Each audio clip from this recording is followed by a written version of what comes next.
Every black professional in America can turn on their television today, see this news about Dr. Claudine Gay, and all have the same reaction. It looks as though she was targeted. Ain't nothing changed, nothing new here to see. This ain't nothing but some political maneuvering. America. Welcome to the eulogy, eat it up. It's called political buffoonery. Hey there, everybody, and welcome to This Week in DUMBmocracy, where we showcase some of the dumbest newsmakers of the week. You've probably heard by now, Harvard President Claudine Gay has resigned amidst scandal and her horrific appearance before Elise Stefanik and Congress. You may remember we covered that in a previous video. In case you don't remember, here's a sample of some of that testimony. Flashback. And Dr. Gay, at Harvard, does calling for the genocide of Jews violate Harvard's rules of bullying and harassment, yes or no? It can be, depending on the context. God damn it, not this shit again. What's the context?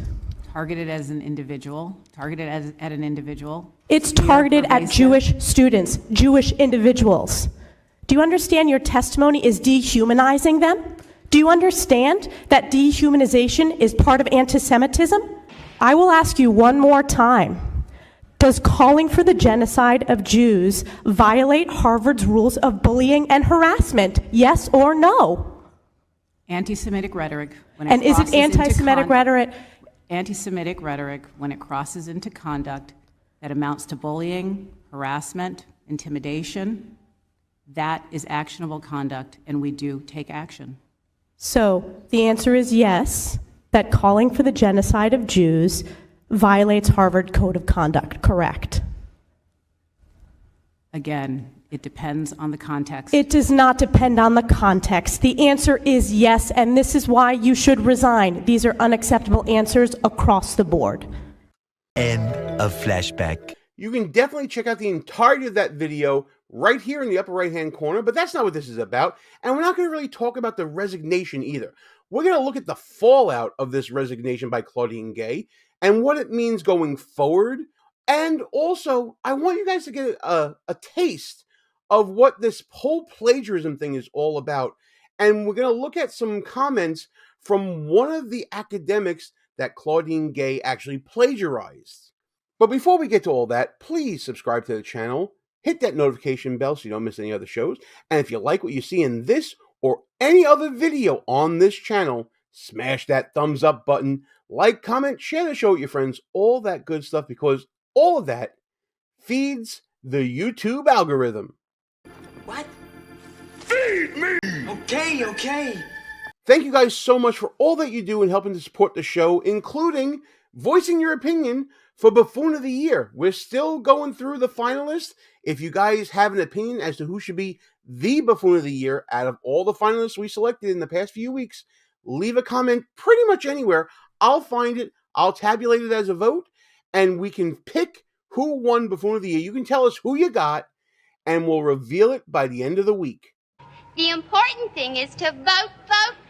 Let's dig into this story, starting with some typically predictable reactions from those on the left. Let's start here on NBC News with this panel discussion featuring comments and reactions from Republican Doug Hay, who's a consultant of sorts, and another consultant on the left, Symone Sanders-Townsend. I think you'll see the reactions a little similar, but Sanders-Townsend has a pretty extreme take at the end. Give it a listen. Doug, I feel like this is a big story on the right. Yeah. You know, it's the culture wars. It's, you know, elite institutions on the East Coast. Is this going to resonate in the broader public? I don't have a good handle on it. No, I don't think it will, but it's still an important thing. And so I don't necessarily like the question, does it really matter? Is it just a Republican culture war thing? Culture war is important, in my opinion, because, as we've said in previous videos, politics is downstream from culture. When you start looking at cultural issues like this, it has effects down into politics. It should resonate with those who are politically aware and politically active. I know many people who became politically engaged because of the testimony of Claudine Gay and other presidents of major academic institutions. When I watched that hearing, Claudine Gay was the worst witness that I've seen in a congressional testimony, and that includes the one that I worked on in the House of Agriculture Committee that had cockfighters in it, right? Cockfighting? Cockfighting. Okay, then. Interesting comparison. But you saw the clip earlier in the show. The testimony was not great. It looked like Claudine Gay was holding on to one answer for dear life and didn't want to let go. And it turned out it was a tone-deaf choice on her part that made her seem insensitive and even a bit prejudiced towards the Jewish students at Harvard. It looked like she was choosing a side. That's how bad she was at that hearing. And then you compound upon that issues of plagiarism. And what we know about plagiarism is when one instant comes, then there come 2 and 3 and 4, which is what we saw here. But I'm not concerned about Claudine Gay. I'm concerned about Jewish kids on college campuses. It's a great point. The larger issue here is going to get lost in the controversy over this person's resignation. And Symone Sanders-Townsend is going to explain to you why this resignation is so important. Yeah, I mean, the gotcha mentality here from Elise Stefanik seems to sort of miss the broader point. I think the gotcha mentality, though, is in fact the point. Let's just be very clear. The testimony from the presidents, horrific. So they're horrific. It was absolutely terrible. They answered a human question with an academic answer. Okay, so far, so good. You know what? I agree with her here. It was pretty bad, and I'm okay with this so far. So, Symone Sanders-Townsend, good on you. I think you're being intellectually honest here. But in truth, what else can you be but intellectually honest about this when the testimony by these presidents of these universities was universally panned across the board?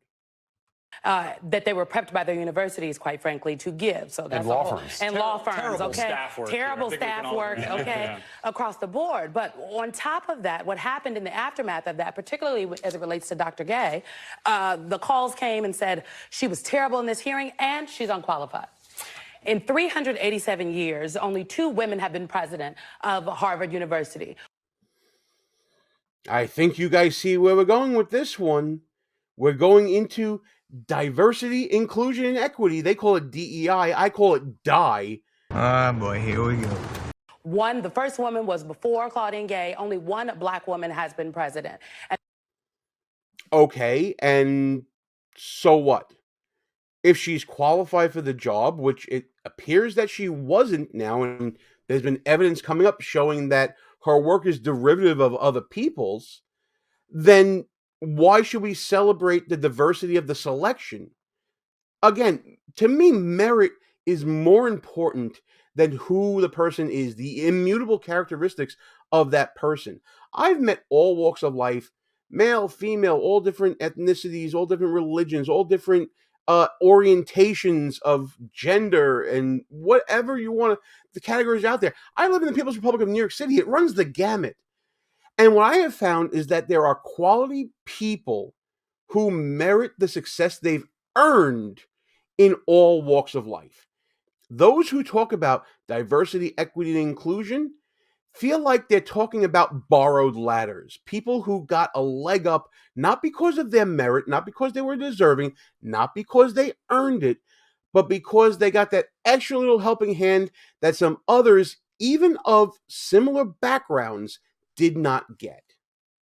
That black woman now, 6 months after, has resigned from her job because, and look at the statement, it's in the best interest of Harvard to resign so the community can navigate with focus on the institution rather than an individual. Harvard decided that it was unable to continue to weather the storm. And while I don't think the culture wars, frankly, that play out on campuses across the country will eventually have the biggest effect in general come 2024, what will have an effect, as Doug said, is how Jewish students feel on college campuses, how Arab American students feel on college campuses, and how every black professional in America can turn on their television today, see this news about Dr. Claudine Gay, and all have the same reaction. It looks as though she was targeted. You're a fucking idiot. This needs to stop now. And there it is, folks. Claudine Gay was targeted because of who she is, not what she did or didn't do, according to Symone Sanders-Townsend. This is the worst of the worst type of argument, in my opinion.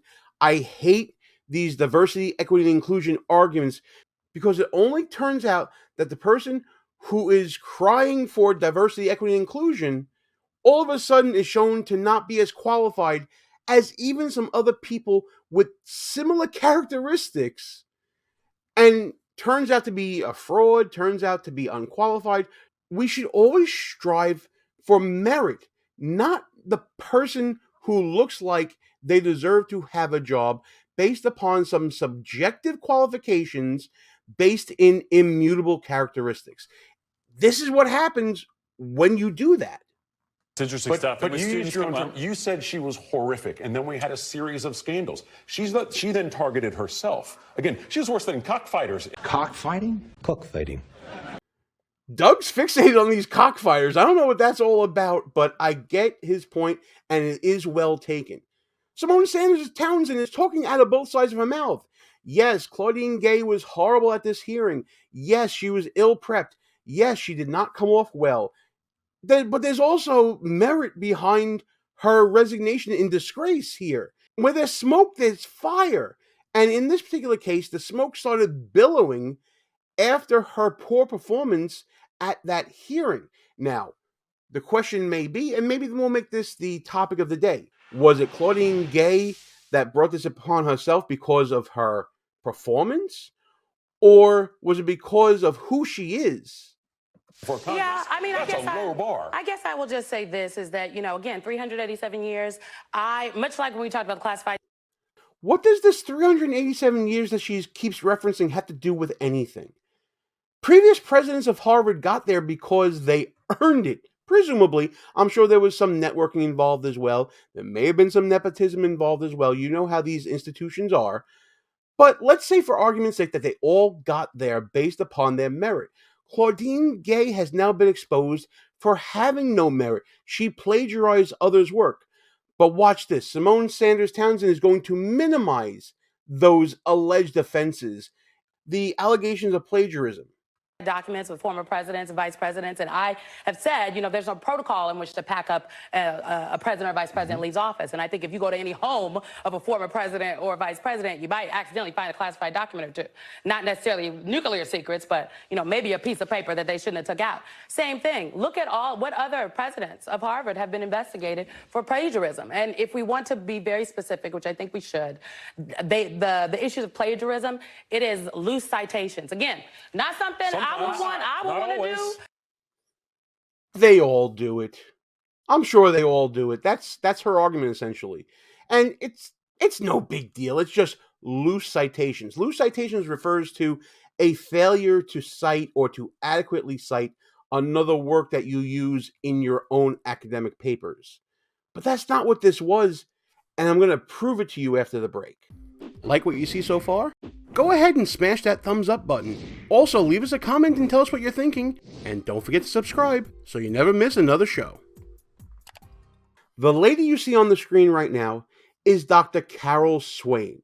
She is a brilliant political scientist. She's written many works, including the one you see on the screen right now, Black Voices, Black Interests. It's an award-winning work. It's been cited by the Supreme Court. So you know she's a very serious academic. She's in fact a trailblazer in studying the rise of African-American politicians, specifically in Congress. So this is a very accomplished African-American female academic.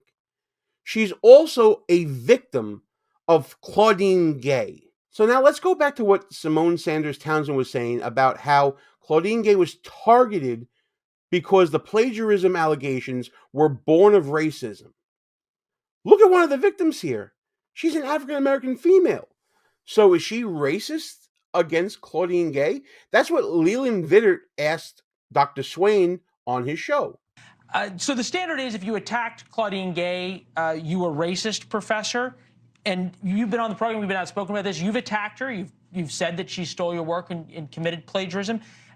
You think they're calling you a racist as well? My contention is that in addition to the two places where she borrowed from my work verbatim, that her whole research agenda was an effort to counter what I was saying in Black Faces, Black Interests, but she doesn't give me proper attribution at places where I should have been cited. So not only was there some verbatim theft, she would not have had a dissertation had it not been for Black Faces, Black Interests. Verbatim theft. Let's look at some examples.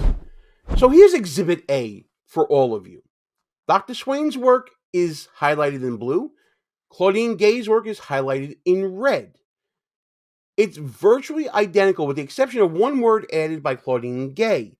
This was lifted directly from Dr. Swain. This is what she was talking about. It's not only not attributed in Claudine Gay's work, it's lifted in Claudine Gay's work. You want to see another example? Here it is. Here's Exhibit B. The work of Bradley Palmquist and Stephen Voss is highlighted in blue. The work of Claudine Gay is highlighted in red. Again, verbatim, the same phrases, the same words. I know that when I wrote my book, and by the way, my book is no academic tome, treatise, or anything like that. It's a fun little tongue-in-cheek book. But I knew that I had to attribute whatever I used in forming my thesis statement, I had to attribute that in my book. That's why my bibliography is close to 40 pages long. That's why it's full of citations. Claudine Gay is from a very privileged background, a very privileged academic background. She should know that she has to do the same thing, especially when she's submitting that work for tenure at an Ivy League institution. You can't do this, what you see on the screen, and not cite it and not give credit and not either affirm it or controvert it with other evidence to support, bolster your own statements. That's the point of citation for academic work. You know what? I'm not going to explain it. I'll let Dr. Swain explain it. When I examined her work on Monday, her publications, the one that led her to get tenure, what I noticed was not passages of my work, but her whole research agenda was building on the ideas from my award-winning book, because it was the seminal book at that time on representation, minority representation. It would have been expected normally that she would have acknowledged in a paragraph, or normally if it's a leading a piece of work, you have to engage it, either to refute it or to affirm it. By her not citing my work, that hurt me long term, because in academia, you are rewarded by the number of citations that you have. And so, see, that's very important right there. Claudine Gay stole acclaim from Carol Swain. She stole from another African American female, a forerunner, a trailblazer of the path that she was walking down without earning it.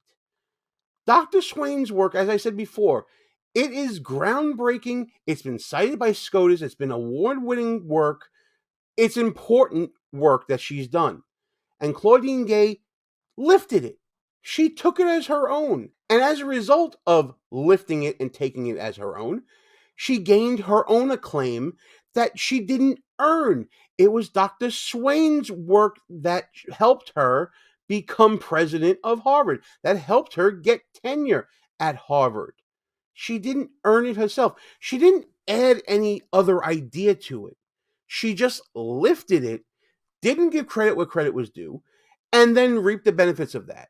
And then Harvard recently has been covering for Claudine Gay to the detriment of Dr. Swain. They essentially chose sides because Claudine Gay, coming back around to Symone Sanders here, is the first African American female president of Harvard. She must be protected at all costs, even though she didn't earn it.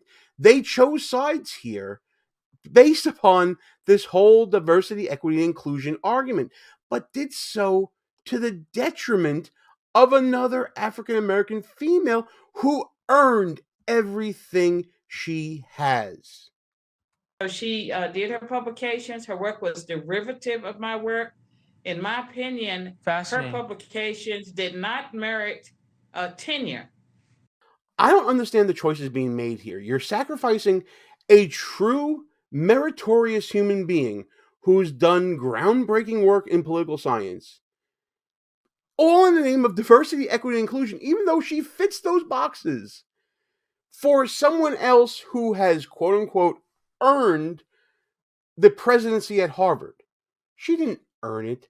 She stole it from others, from at least 3 others that we know of from these videos. And there are many more allegations of plagiarism out there in various other works. So when Symone Sanders-Townsend is talking about targeting Claudine Gay and diversity, equity, and inclusion and what that all means in the greater context of this resignation, she's willfully ignoring that you never really needed to talk about diversity, equity, inclusion, because the work that Claudine Gay lifted was from someone who already checks those boxes, but earned it the old-fashioned way, in every sense of the word. I would love to talk to Dr. Swain more about this. I'm going to try to get her on future shows, maybe. I'll reach out to her, see if she wants to talk about it. But this is so important. This is why the whole diversity, equity, inclusion movement is failing. It's this perception of unearned valor, stolen valor, for lack of a better word. And in this particular case, it's especially egregious because the valor stolen, the credit stolen, the acclaim stolen was from someone who earned it and still checks all those boxes. Maybe that means that our system was working before we started talking about diversity, equity, and inclusion. We're losing sight of the real diversity, equity, and inclusion. Don't do it for its own sake, but celebrate the merit of people of diversity who earned everything they had. That's what we should be doing. At least that's what my opinion is of what we should be doing. Let me know what you think in the comments. Please tell me what you think. Like and share the show with your friends, all that good stuff. Subscribe to the channel, hit that notification bell. Tell me what you think about this entire situation. The irony is clearly delicious. And yes, Elise Stefanik, we are now 2 down from that committee hearing. But there's a larger thing going on here that I want to talk to you guys all about in this video and throughout the year this week in DUMBmocracy.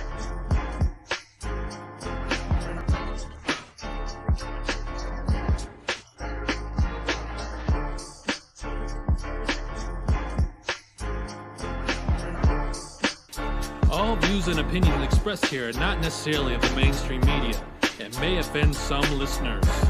It's called political buffoonery.